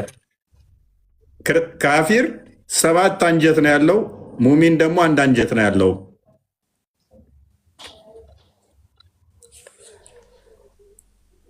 ይሄን እንዴት ነው የምታስፈጥረው? አይመጣውም። አይ ከአተረጓገሙ ችግር ካልሆነ በስተቀር ያው ምንም ችግር የለውም። አተረጓገሙ ያለ ሸርሁ ላይ ምን ብለው መሰል ያስቀመጡት? ሸርሁን ልስጥህ። ሸርሁ ካፊር አይጠግብም፣ ካፊር 7 እጥፍ ይበላል አይጠግብም ብለው ነው ያስቀመጡት። 7 እጥፍ የሚበላ የለም ከአማኝ ከሙስሊሙ። የአረቦችን ቪዲዮ ካለ ብታየው እንዴት እንደሚበሉ ወይኔ ወይኔ ወይኔ ወይኔ። ሁሴን አይታቸዋል ሲበሉ? ወይኔ ወይኔ ወይኔ። እኛ በጾም ወቅት ላይ መምህር በኋላ ይሉልሃል ቆሎ ምናምን ነው ብዛት አባቶች እንኳን የሚበሉት በቆሎና በውሃ ነው እንትን የሚሉት። እና የእናንተ ቀን ነው ሽፍት የምታደርጉ ቀን አበሉ፣ ማታ ማታ ግን አበላል ትጠላለህ። ግን ተገልብጦ እናንተ 7 አንጀት ነው ያላችሁ በልታችሁ ማጠግቡ 7 ይህንን ምግብ ያው እንግዲህ 7 እጥፍ ነው መበሉት ማለት በጣም ከባድ ነው። ምግቡ ራሱ ሀገር በለው እኮ ይሄ እና እኛን ነው ደግሞ እንደዛም ሆኖ እኛን ነው ይሄ ሁላው የሚበላ ነው። ይኸው ሱራ 43 ላይ ነው በገነት ውስጥ በትልቅ እየሳህን ነው የምበሉት አለ። ቁርአኑን አንዴ ክፈተው ክርስቲያን። በገነት በትልቅ እየሳህን ነው የምበሉት ይላል። እና እኛ በገነት እንኳን ምግብ የለም ብለን ነው የምናምነው። መራብ መጠማት የለም። መራብ መጠማት ከሌለ ምግብ እንደዚህ በትልቅ እየሳህን በላለሁ ብለን የምንጎመጀው ነገር የለም። እንደዛም ሆኖ ተገልብጦ ግን እናንተ 7 አንጀት ነው ያላችሁ በልታችሁም አጠግቡም። አንድ ካፊር አንድ ሙስሊም ሙስሊም 1 አንጀት ስትሆን ያኛው ደግሞ 7 which means ከኔ እኩል ለመሆን አሁን 7 ሙስሊም የሚበሉትን እኔ ብቻዬን ነው የምበላው ማለት ነው። 7 ሙስሊሞች የሚበሉትን እኔ ብቻዬን አይመጣውም እኮ አይመጣውም ማለት ነው።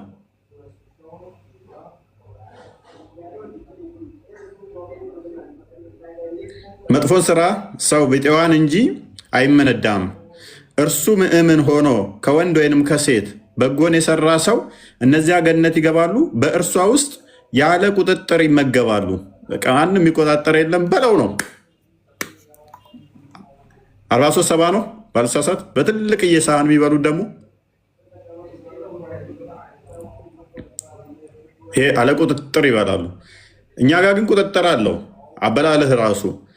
ከወርቅ የሆኑ ሰፋፊ ዝርግ ሳህኖችና ኩባያዎች በእነርሱ ላይ ይዞራሉ። በእርሷ ውስጥ ነፍሶች ከሚገጅሉት አይኖች የሚደሰቱበት ሁሉ አሉ። እናንተም በውስጧ ዘላለም ዘታሪ ናቸው። በምን በሰፋፊ ዕቃ ማለት ነው። በሰፊ ኩባያ ይጠጣሉ፣ በሰፊ ሳህን ይበላሉ። እኛ ጋር መጽሐፈ ሲራክ ምዕራፍ 37 አንዴ ክፈተው። አበላላችን ራሱ እግዚአብሔር አስቀድሞ እንደዚህ አይነት ልቅ እንዳንሆን ተነግሮናል። እንኳን 7 አንጀት ሊኖረን ቀርቶ ማለት ነው።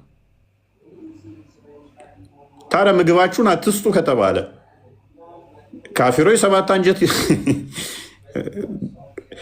ሎክ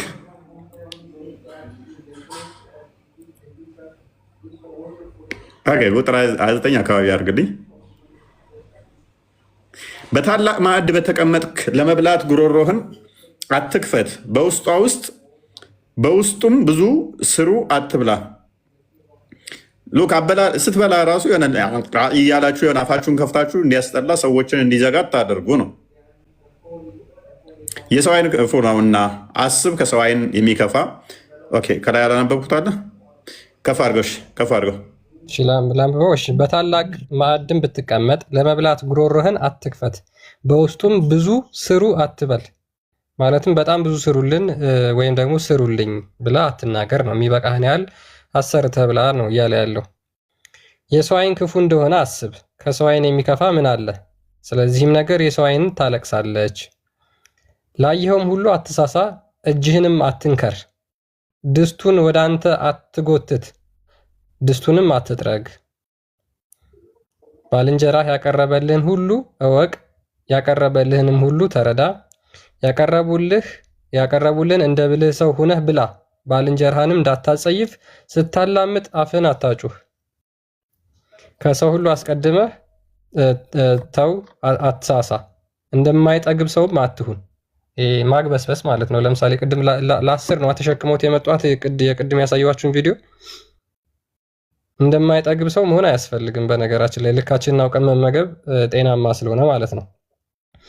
በሰው መካከልም ብትቀመጥ እጅህንም አስቀድመህ አታውርድ። በመኝታ አድማት ሰንዘር ነው ተስገብግበ ዳይ ባትግባ ዝም ብለህ ምግብ መጣ ብለህ ልክ እነሱ አሁን ካያችኋቸው አፋቸው ውስጥ እዛው ነው የሚጠብቁት።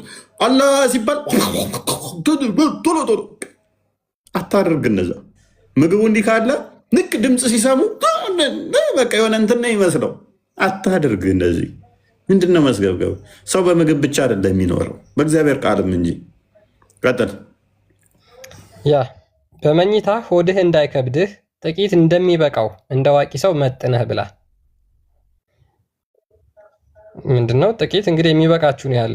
ምክንያቱም ምግብ ሲበዛ በሽታ ነው፣ የአንጀት በሽተኛ ነው የሚያደርጋችሁ። ስለዚህ መጥናችሁ ብሉ እያለ ነው። ሰውነቱ የሚመጥናት ሰው እንቅልፍ ጤና ነው። ከእንቅልፍም በጠዋት በተቀሰቀሰ ጊዜ ሆዱን አይከብደውም። ለማይጠግብ ለሱም ሰው በሽታ ቁንጣን ጓታ ብሳና ነው። ተበላ ዘንድ ግድ ቢሉህ ቀድመሃቸው ተነስ፣ ከመብላትም እረፍ። ልጄ አድምጠኝ፣ ምክሬንም አትናቅ፣ ኋላ ነገሬን ታገኘዋለህ እያለ ይቀጥላል ማለት ነው። ስለዚህ በደንብ አስተውሉ።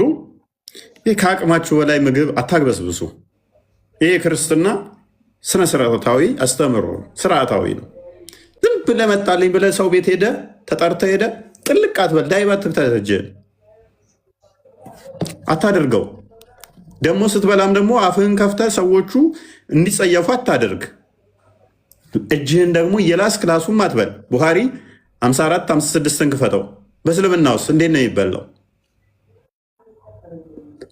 ሌላውም እንዲዘጋው አታድርግ። ይህ ስርዓት ነው። ይህ ጤናማ ነው። ስግብግብም አቱን። ይሄ አይበቃኝም ይሄ ይበቃል። ባርከህ የተሰጠህን ብላ። ባርክና አትሰስት። እስልምና ውስጥ ምን ይለናል? እኛ አሁን ሙስሊሞች 7 አንጀት ናቸው 3 አንጀት ናቸው አንልም። ማንኛውም ሰው 2 አንጀት ነው ያለው፣ ትልቁና ትንሹ። ከዛ ውጭ የለም። 7 አንጀት ያለው ሰው የለም። አማኝ ስትሆንና አማኝ ሳትሆን አንጀትህ 7 እና 2 ተብሎ የሚባል የለም። አጋንንት ከተጠናወት አበላሌ ሊቀየር እንደሆነ እንጂ። እስልምና ውስጥ ሲበሉስ ምንድን ነው ማድረግ ያለበት? ቀጥል። ኦኬ The prophet said, if one of you eats, let him not wipe his hand until he licks it or has it licked. ከእናንተ ማናችሁም ምግብ ስትበሉ እጃችሁን አትጥረጉ፣ ወይ እናንተ ላሱት ወይም ደግሞ ለሰው አስልሱት ብሎ ይናገራል። ያ እጅህን ምን ማድረግ አለብህ? መላስ አለብህ። ያ የሙሐመድ አስተምሮ ነው። ባይዜ በእስልምና እንግዲህ ሙሐመድ ማለት ነው ስለ ሁሉም ነገር አስተምሯል ብለው ያምናሉ። ሽንት ቤት አገባብ፣ አቀማመጥ፣ አወጣጥ፣ አበላል፣ ከበሉ በኋላ ደግሞ እጃቸውን መላስ ወይም ደግሞ ካልሆነ ለሰው ማስላስ እንዳለባቸው በግልጽ ይናገራል። ሉክ ከበሉ በኋላ እንግዲህ ጣታቸውን በሙሉ መላስ አለባቸው ማለት ነው። ወይም እነሱ ደግሞ ካልፈለጉና ከጠገቡ አብሯቸው ለሚበላ ሰው ማስላስ አለባቸው። እንዴት ማለት ነው? አሁን ቢጋብዙኝም እጅ አልበላም። አሁን አስዋል እንደዚህ እየላሰ እዛ ጣት መንገድ ላይ ጣት ሲላላሱ አስቡ። ነሰሰርሊ ጣታቸውን መላስ ማስላስ አለባቸው። አፍጥር ሄደ መንገድ ላይ እና ጣቴን ጥባ ተብላ 5 ጣት ስትል ጣት ስትልስ ማለት ነው። አዲስ አበባ ዛውድ ገም ከወጥልሽ ይቺን ቪዲዮ አንዴ ልጋብዛችሁ። ይሰማል? ይቺን እናያትና እንመለሳለን። ማለት በክርስትና ምን ያህል አበላል ስርዓት እንዳለው ማዕድ እንኳን ስንቀመጥ ስንነሳ እያንዳንዱ ስርዓት አለው የሰው ልጅ በጣም ያወጣለት ነው። እሺ አንዴ ቆይ፣ ይህችን ደግሞ በእስልምና ያለውን ደግሞ ምን ያህል ከክርስትናው ተቃራኒ እንደሆነ እንመልከት።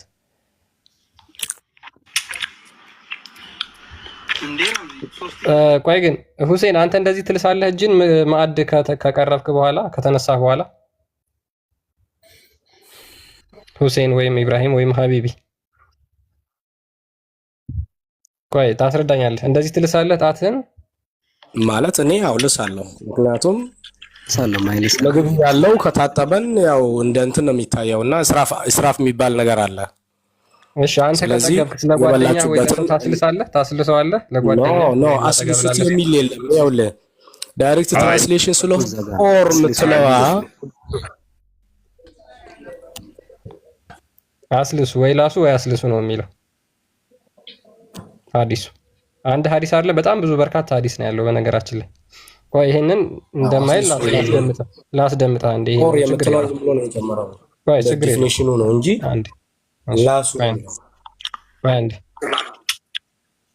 ታርገና ያሰብኳዩ ሀቢብ ሌላ ሰው ሀቢብ ስላለ ነው። ቆይ አትዋሽ። እኔ ልናገር ቆይ ትናገራለህ። ቆይ ሁሴን አንድ ቪዲዮ ይደመጥና ትናገራለህ። ሐዲሱ አለ። ሐዲሱ ላይ ልዋሽ እንዳሞክር ግን ቀጥል። እንዴ ሶስት እያለ እጅን ለምን ትልሳለህ? ነቢያችን ሰለላሁ ዐለይሂ ወሰለም እንዲህ ይላሉ፣ አንዳችሁ ምግብ በበላ ጊዜ እጁን ከመታጠቡ በፊት ወይም እጁን በሶፍት ከመጥረጉ በፊት እጁ ላይ ያለውን ምግብ ይላሰው ወይም ሌሎች ሰዎች እንዲልሱት ያድርግ ብለዋሉ። ወይም ሌሎች ሰዎች እንዲልሱት ያድርግ ብለዋሉ። ስለዚህ በግልጽ ይሄ ሰውዬ ሐዲሱን ነው የተናገረው። አስበው መንገድ ላይ ተሰልፈ አንድ የላስክ ምናምን ነገር እንትን ስትል ማለት ነው አዲስ አበባ ላይ ሆቴል ገብተህ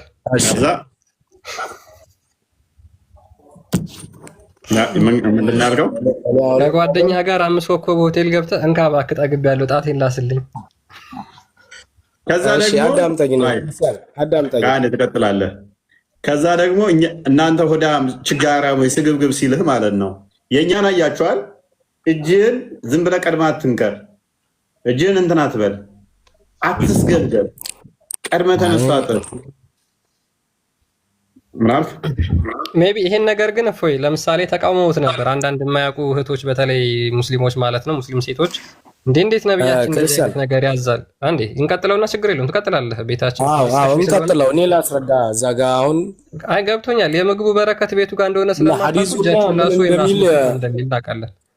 አስልሱት የሚለው አይደለማ። እኔን አዳምጠኛ ይላል ከባለቤቱ የሚያውቀው ትቀጥላለህ። አዳምጥ ቆይ ይጨርሰውና ያ ይህንን ነገር ብዙ ሙስሊሞች ስለማያውቁት የተቃውሞ ነገር አሳይተው ነበርና አንዳንድ ሙስሊም እህቶች ማለት ነው ነቢያችን እያሰደበ ነው በሚመስል መልኩ ማለት ነው። አድምጧት ምን እንደምትል። ሰው ነብይ ሰለላሁ እንደሆነ አይታወቅም። እንግዲህ ይሄ ልጅ የማያውቀው የለም። የሌለ ነገር እያነበበ ያልተጻፈን ነገር እያነበበ እየቀጠፈ ያሳያን ሰው ነብዩ ሰለላሁ ዐለይሂ ወሰለም እንዲሰደቡ ዋና ሚና እየተጫወተ ያለው በዚህ ሰዓት እሱ የሱ ቪዲዮ ተቆርጦ እየተወሰደ ነብዩ ሰለላሁ ዐለይሂ ወሰለም እየተሰደቡ ነው። የሱ ኮመንት ስር ነብዩ ሰለላሁ ዐለይሂ ወሰለም እየተሰደቡ ነው። ለምንድን ነው ይሄ ልጅ መጅሊሱ ዝም ያለው? አንደኛ ያልሆነ መልእክት ማስተላለፉ ሳይንስ ይሄ ልጅ ነብዩ ሰለላሁ ዐለይሂ ወሰለም እንዲሰደቡ ዋና ሚና እየተጫወተ ያለች ልጅ ነው በዚህ ሰዓት ማለት ነው። እና ለምንድን ነው ዝም ያላችሁት የኛ ልጆች? ለምንድን ነው የሆነ መፍትሄ ማፈጥሩለት ለዚህ ልጅ? ሲቀጥል ደግሞ ይሄ ልጅ አሁን በዚህ አካውንቱ ነው ይሄ መልእክት የሚያስተላልፈው። ይሄ አካውንቱ መዘጋት አለበት። ያልሆነ መልእክት የሚያስተላልፍበት ነው። ይሄ አካውንቱ መዘጋት አለበት። ይሄን አካውንት ማዘጋት የምትፈልጉ እኔ ከቲክቶክ በታች ሊንክ አለ፣ እሱን ተጭናችሁ ግቡ። ሪፖርት አድርገን እናዘጋበታለን። ሙሐመድን አሰድቧል ወይስ አላሰደበም? ይሄ ሰውዬ ጣቱን ቅድም ባስላሰው ሁሴን ለምን በደንብ አዳምጠኝ። እኔን ዛጋ ላሱ እጃችሁን ከበላችሁ በኋላ ለበረካ ወይም ለእስራፍ የሚባል አለ በአረበኛና ስትሉ እጃችሁን ላሱ ወይም አስልሱ የሚለው እኮ እናንተም ላሱ ካለበለዚያ ለሌላ ሰው አስልሱ አይደለም። እጃችሁን ውሰዱና ሌላ ሰው ይላስላችሁ አይደለም። ሌሎቹም እንዲልሱ አድርጉ ነው። አዳምጠኝ። እንግሊዘኛ እኔ መምህር ነኝ። ስማ ኦር ምትላል እንግሊዘኛ ላይ እንደተረዳው ዳይሬክት ትራንስሌት ጂፒቲ ቻት ነው የምትጠቀመው። እኛ ደግሞ የተማርነው ነው ማስረዳህ። አዳምጠኝ መጀመሪያ ላሱት ወይንም አስልሱት አስልሱት አይደለም አትበል። አሁን ቀጥል ሁሴን፣ ማይክን አንሳና ቀጥል ቀጥል። ምን ያህል ዲሲቨር መሆናቸውን በዚህ ልጅ እዩ። ላሱት ከተባለ ቀጣይ ያለው ወይንም አስልሱት። ቀጥል እኮ እያየሁት ነው፣ አንብቤ ያለው እኮ ኢዛ አከለ አሐድኩም ቃለ የምስሑ የዲህ ሓላ የልዲሁ አው ዩልዲሃ አለ። ወይም ላሱ ወይም አስልሱ የሚለው እኮ እናንተም የራሳችሁን ላሱ፣ ሌላው ደግሞ እንዲልሱ አድርጓቸው ነው። እንግዲህ አይልም ሌላ አትበል፣ ሌላ ሚል የለም። ለምን ተዋሸው? ላሱት ከተባለ ዘሆል ጀነራል የተሰጠ ህግ ነው። ምግብ ከበላችሁ በኋላ ላሱት ወይንም አስልሱ። የራሱን እጅማ ያኛው ራሱን የሚልሰው ነገር ግን ራሱ ከላሰ በኋላስ ማይልስ ከሆነ አስልሱት። ለምን ዋሸው? ለምን የምትዋሸው? ቆይ አትሂድ ቆይ ነው አትሂድ ቆይ አትሂድ ተው፣ መልሰው እዚሁ ላይ ና አንብበው ና ተመለስ። ሁሌ በአረብኛ ይኸውላችሁ ይሄ እንደዋሸው አሁን እንደዚህ ነው የሚዋሿችሁ። ውስታዞቻቸው ደግሞ ምን ያህል ሊዋሹ እንደሚችሉ በደንብ ከዚህ ልጅ ተረዱ፣ በደንብ ተረዱ። አንድ ሙፈሲር እንኳን አሚን ሸርህ አምጣ ብልህ ይህን እንዳንተ ብሎ ያለ ብልህ አታመጣም። ሶሪ ሁሴን አታመጣም። ሐዲሱም እንደዛ አይልም። ላሱት ከተባለ በኋላ ሌሎች እንዲልሱ አድርጉት። ምናቸው ነው የሚልሱት? የራሳቸውን እጅ ነው የሚያስልሷቸው በግድ። ላሱት የሚለው እኮ ለሁሉም ይሰራል ህጉ። ሉክ እጃችሁን ላሱት ከተባለ ለሁሉም ይሰራል። የተሰጠው ህግ ለሁሉም ይሰራል። ኔክስት እነሱ ማይልሱት ከሆነስ አስልሱት የሚለው ደግሞ ማይልሱት ከሆነ እጃቸውን እንዲያስልሱ ሁለተኛ ህግ የተሰጠ ነው አማራጭ። ምን አይነት የወረደ አርጉመንት ዘህ እንደ አረብኛ ውስጥ ተደብቀ ልታታለል ትሞክራለህ ሁሴን? እስከ መቼ ነው እስቲ ለአምላካችሁ የምትዋሹ? እንግሊዘኛውም እኮ ግልጽ አለ፣ አረበኛውም ተቀምጧል እኮ። በእንግሊዘኛው ራሱ እኮ ስትመለስ እንዴት ነው እስቲ አንድ ነገር አይ ፕሉራል እና እኮ ሲንጉላር የሚባል ነገሮች አሉ። በጅምላና በኢንዲቪዥዋል የሚደረግ ነገሮች አሉ። አሁን እዛ ጋር እስቲ ተርጉመው እስቲ ምን እያልከን ነው? ሴንስ ሰጥቶሃል ያወራኸው ያለው እጃችሁን ላሱ ወይም ሌላውን አስልሱ የሚለው እጃችሁን ላሱ ለማለት አይደለም። እዛ ጋር እያልኩ ያለው ቆይ እጃቸውን ላሱት የሚለው ለሁሉም ለሙስሊሞች የተሰጠ ህግ ነው አይደለም? ህግ ነው። አስልሱት ማለትስ አስልሱትም እኮ አብራችሁ የምትበሉት ካሉ እነሱንም እንዲልሱ አድርጋቸው ነው፣ ንገራቸው ነው እንጂ የእጅህን ውሰደውና ይልሱልህ አይደለም። ወይንም አስልሱት፣ እጃችሁን ላሱት ለሁሉም የተሰጠ ህግ ነው። ወይንም እጃችሁን ላሱት ወይንም አስልሱት፣ ግልጽ ነው። ዲስ ዱድ ሊፎግር ማለት ነው። እጃችሁን ላሱት ወይንም አስልሱት ማለት ግልጽ ነው። አንተ ማልሰው ከሆነ ሌላው እንዲልሰው አድርግ ነው። እስቲ እንደው ከፍ አድርጌ ደግሞ ትንሽ ሚሌት ላድርገ። እስቲ ሸርሁን ክፈት፣ እንደዛ ብሎ ይፈታለን። ክፈት እስቲ አንተ እንደፈታል እስቲ ያሳየኝ። እንደዛ ይፈታለን።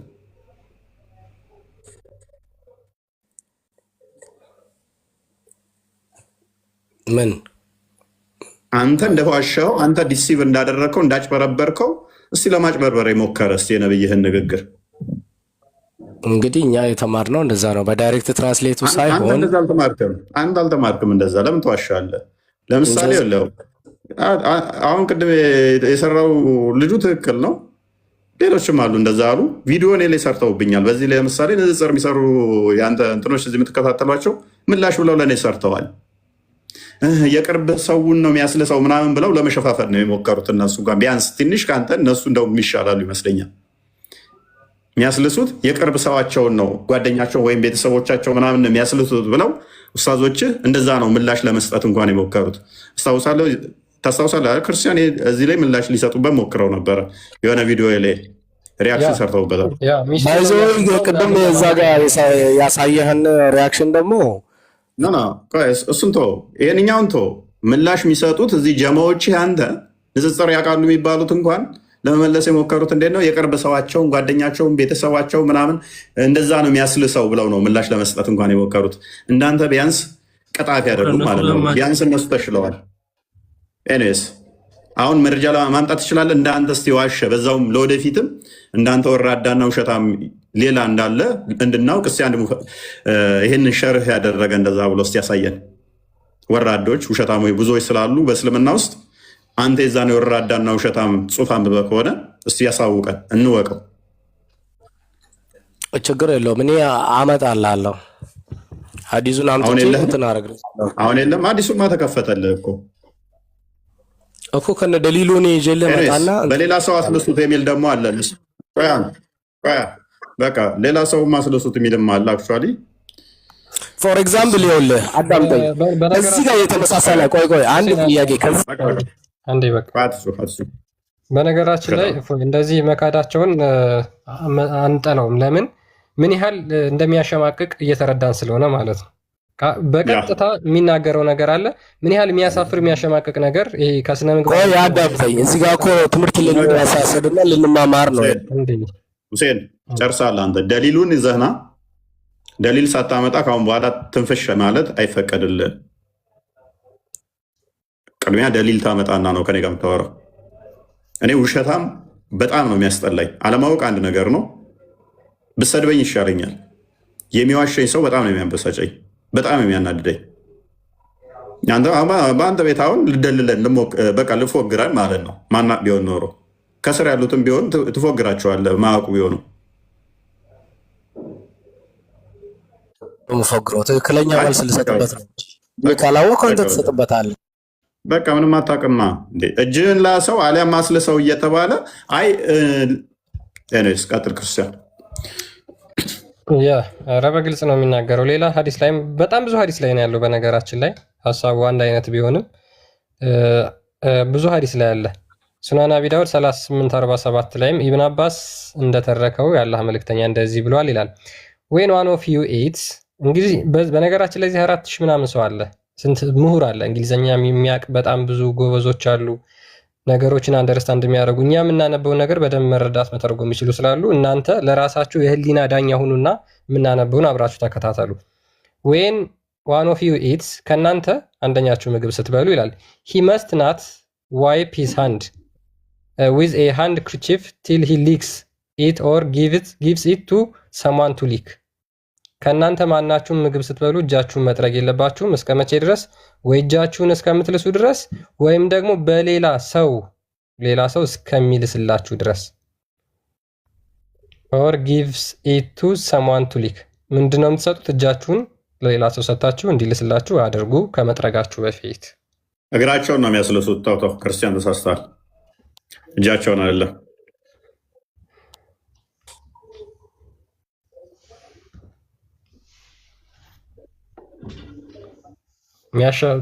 ያሸማቅቃል። እንግዲህ ሁሴን እጅን ሆቴል ገብተህ ወይ ሰርግ ቤት ሄደህ አስበዋል። ሰርግ ቤት ከዛ ደግሞ ክርስቲያኖች ናቸው ሆዳሞች በሰባት አንጀት የሚበሉት ብሎ መሐመድ ተናገረ። እንዴት ክላሽ እንደሚያደርግ አስተምሯችሁ በዚህ መመልከት ትችላላችሁ።